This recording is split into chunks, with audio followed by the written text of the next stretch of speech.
back to Swiss Alps Tales, where we would be renovating a traditional Swiss mountain cabin if only we already had the necessary permit.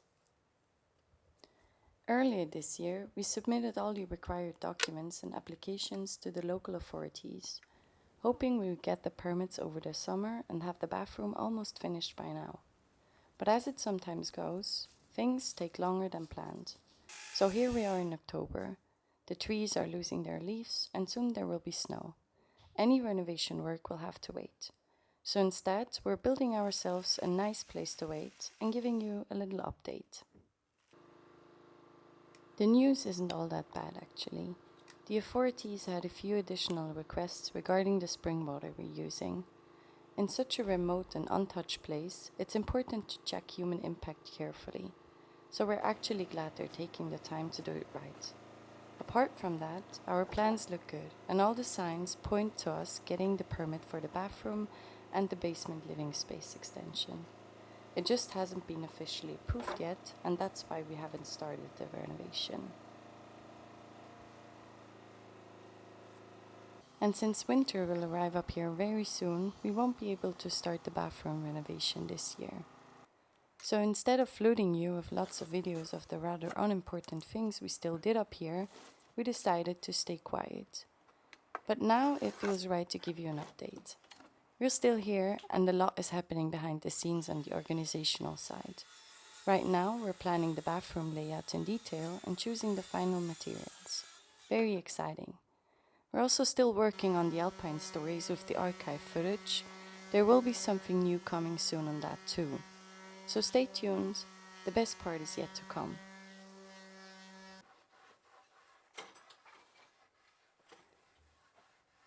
As you may have noticed, this channel isn't really about us as people.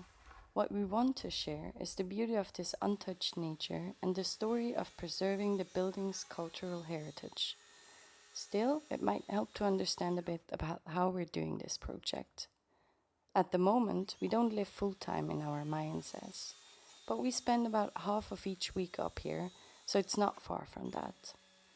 Now that winter is coming though, things will change. The road to the house isn't accessible in winter, at least not with a suitable vehicle, which we currently don't have and, to be honest, can't afford right now. We'll still be coming up here in winter, either with a rented ATV or simply on foot.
Meinst du jetzt da von der Länge? Ja, aber jetzt ist auch mal mitnehmen und dann drüber schauen.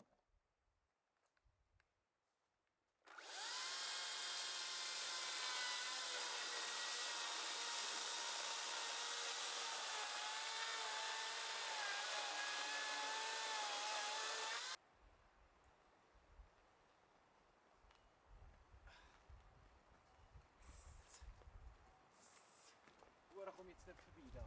Ah.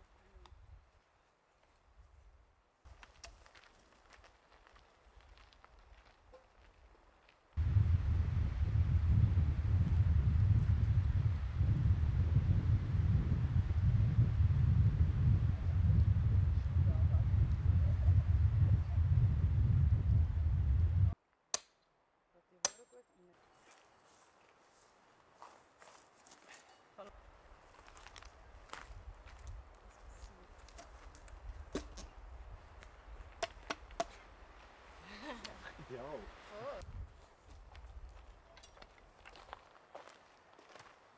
Du sagst, das hilft.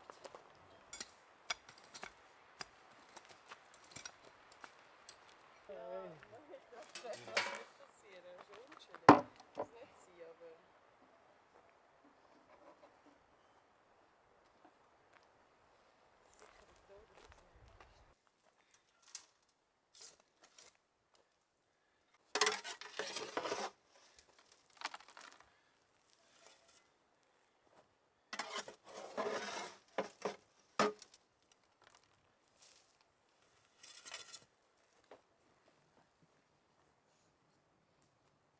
Sind zwar jetzt nicht mega spitzig, Das wird schon gut, das wird trotzdem gehen. Schön. Da.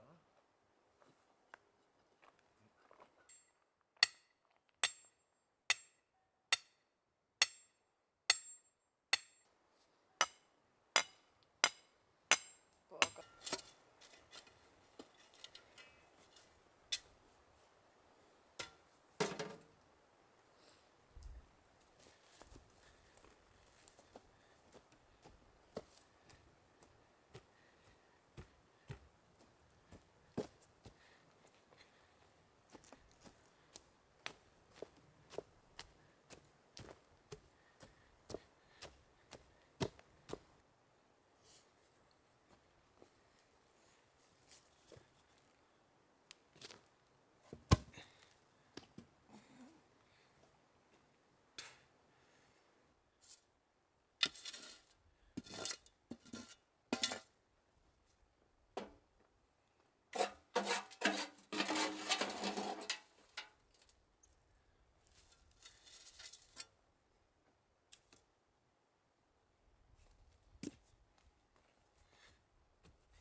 Baustürze. Total. Wenn ich sage,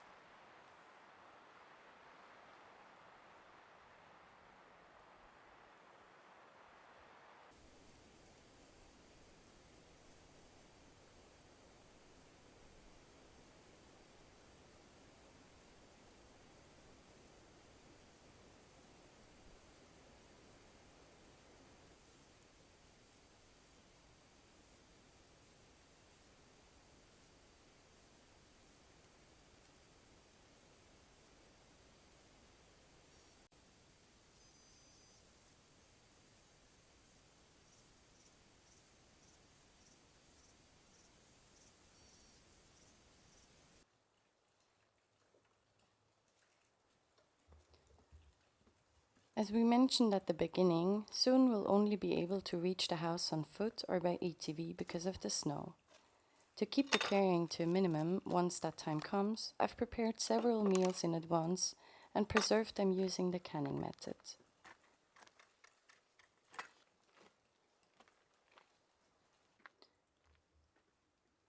Traditionally, this method was mainly used to preserve foods like fruit and vegetables for longer periods. Farmers were already using it back in the 18th century. The method is simple. The food is heated in a sealed glass jar until a vacuum forms, which keeps it preserved even without refrigeration. I'm now using this method to store ready-made meals for the winter up here. I'm making 6 different meals. A veggie soup, a traditional Bündner Gerstensuppe without meat, a green lentil stew, a soy-based veggie ragu, and a pumpkin soup. And then my little helper also made himself a venison ragu from meat he hunted himself.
I intentionally didn't fill the jars all the way up to the top to leave enough space in case the contents freeze during winter. That way, the jars definitely won't crack.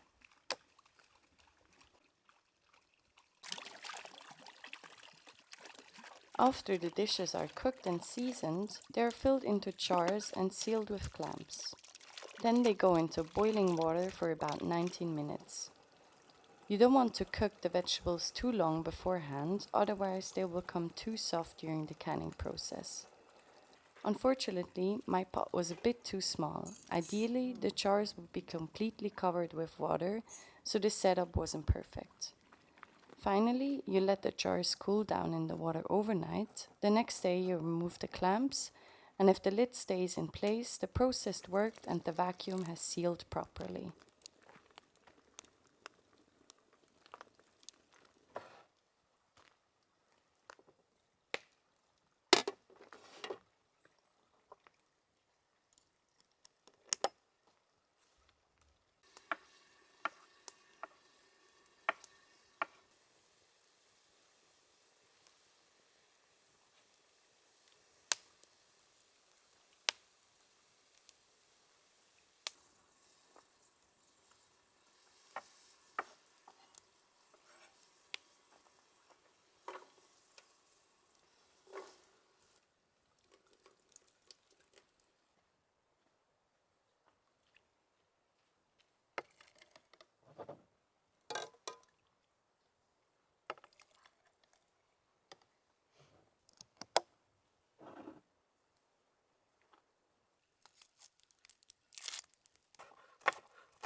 Autumn is now in full bloom. We have lots of large trees here, and nature looks absolutely beautiful. The farmers have brought their cows down from the Alps and are now spending a few more weeks in the lower valleys. If you remember our first video where we talked about the local farming tradition, you might recall the three-stage alpine farming system. In summer, the cattle stays on the high alpine pasture. In autumn, they move to the mid-station, where we are now, and in winter, they return to the valley.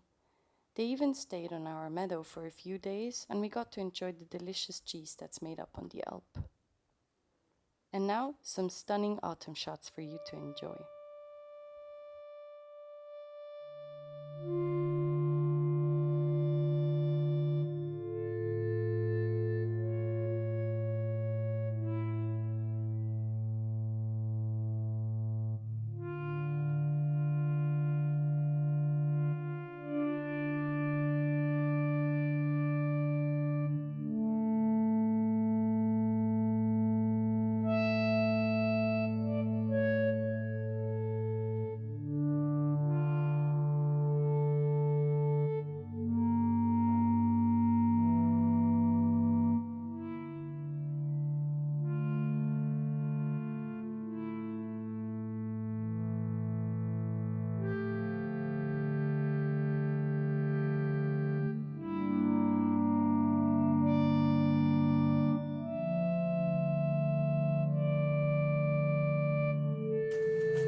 The spring near the house isn't frostproof and we'll soon have to shut off the water.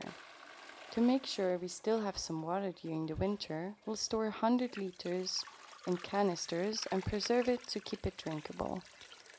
There is another well just a few hundred meters away that flows all year round, and we'll be able to fill up the canisters there. For everything else, there should be plenty of snow to melt. The water from our spring is drinkable. We already knew that, but we were curious about how good the quality really is, so we decided to run a test.